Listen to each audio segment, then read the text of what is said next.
रहीम। आज का मेरा उन्वान है क्या देवबंदी मजहब एक नया दीन है।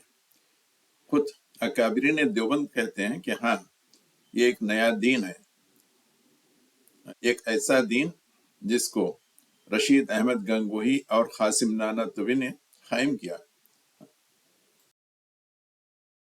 किताब फज़ाइलुल अमाल बहुत मशहूर है, जो तबलीग जमात वाले पढ़ते हैं।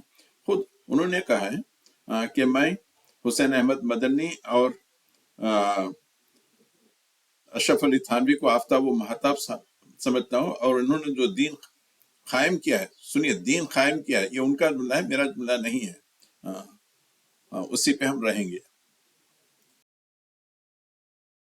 मौलाना इलियास जो अशरफ अली थानवी के दोस्त थे, और दोनों भी तकरीबन एक ही साल में मरे, एक 1944 में, एक 1943 में। तो कहते हैं कि यानी पूरी दुनिया, यानी इस्लामी दुनिया में हनफी से बेजारी पैदा हो रही, तो हमारा काम है कि हम हनफियत को प्रमोट करें। अच्छा, फिर एक दूसरा है, ज़करिया कांदिल भी लिखते हैं कि एक ज़माने में शाह वलीउल्लाह का जो ना रज़ा साहब गैर मुखलिद तरफ ये हो गए थे, यानी हनफियत से बेजार हो गए थे। हाँ, तो उनको जो ना गैब से अल्लाह की तरफ से आवाज़ आई कि हमारी हिमायत, यानी अल्लाह ताला की तरफ से आवाज़ आई कि हमारी हिमायत हनफियत से है। बनूरिया के वेबसाइट्स पर जाएं, दारुल इफ्ता के, तो देवबंद के दारुल इफ्ता पे भी जाएं, या आप साउथ अफ्रीका के जो मुफ्ती इब्राहिम देसाई के वेबसाइट्स पे हैं, इनके जितने फतवा हैं उसमें कहीं भी आपको हदीस और कुरान की कोई आयत नहीं मिलेंगी। किसी फतवा में ये लोग हदीस से वो नहीं लेंगे, दलील नहीं लेंगे। बस इनकी जो किताबें हैं, कंज है, कंजुल अमाल है, दुर्र मुख्तार है, दुल मुख्तार है, इब्न अबदीन शामी की किताब है, फतवा आलमगिरी, आपको कहीं भी कोई हदीस दिखाई नहीं देगी।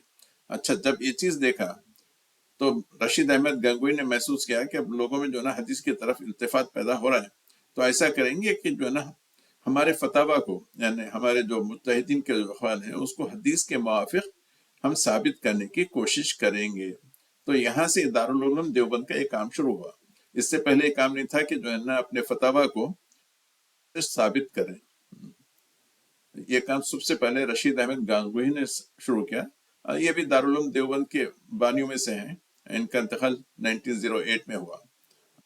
तो इसी काम को बाद में अनवर शाह काश्मीरी और आपके, हाँ, ये क्या कहते हैं, ज़करिया कांदलवी, कहने को तो उनको ज़करिया शेखुल हदीस कहते हैं, मगर इनकी जो नहज है, इब्तिदा जो किताबें थी वो हनफी किताबें पढ़ी जाती थी।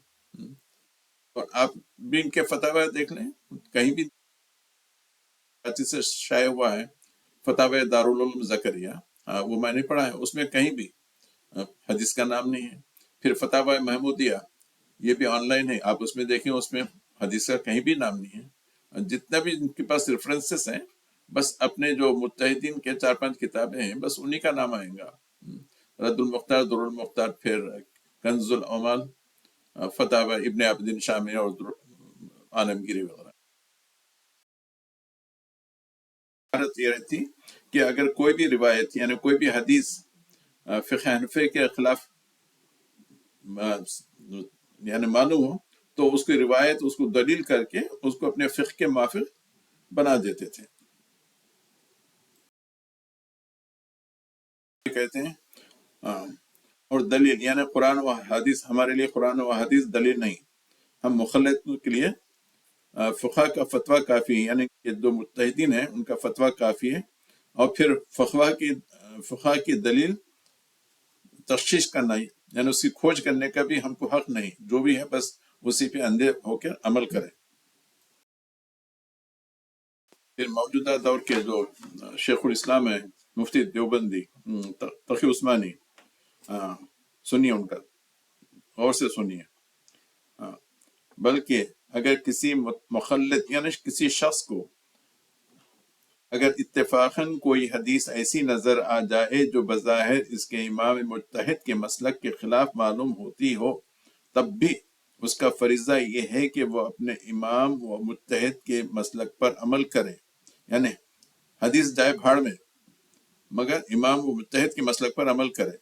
اگر ایسے مخلد کو یہ اختیار دے دیا جائے کہ وہ کوئی حدیث اپنے امام کے مسلک کے خلاف پا کر امام کے مسلک کو چھوڑ سکتا ہے تو اس کا نتیجہ شدید افراتفری اور سنگین گمراہی کے سوا کچھ نہیں ہوگا۔ کتاب کا نام ہے تخلیق کی شرعی حیثیت اور پیج نمبر ہے 87۔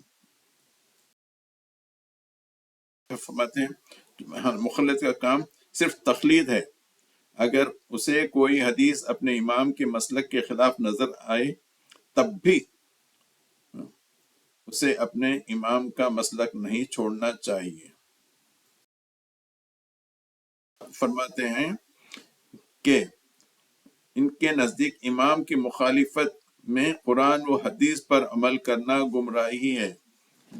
سنیے پھر سے، امام کی مخالفت میں قرآن و حدیث پر عمل کرنا گمراہی ہے،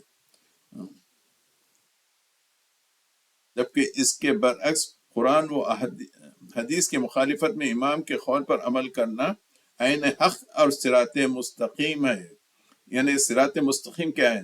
یعنی اپنے امام کے قول پہ عمل کرنا، ورنہ اگر یعنی حدیث و قرآن پہ کہیں گے تو آپ قرآن صراط مستقیم سے بہک جائیں گے۔ باللہ من ذالک۔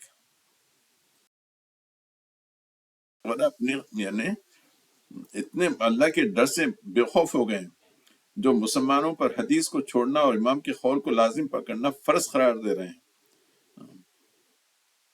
یعنی حنفی قرآن و حدیث کو چھوڑنے کے لیے تیار ہیں بلکہ چھوڑ چکے ہیں، لیکن اپنے امام کے قول کو چھوڑنے کے لیے تیار نہیں۔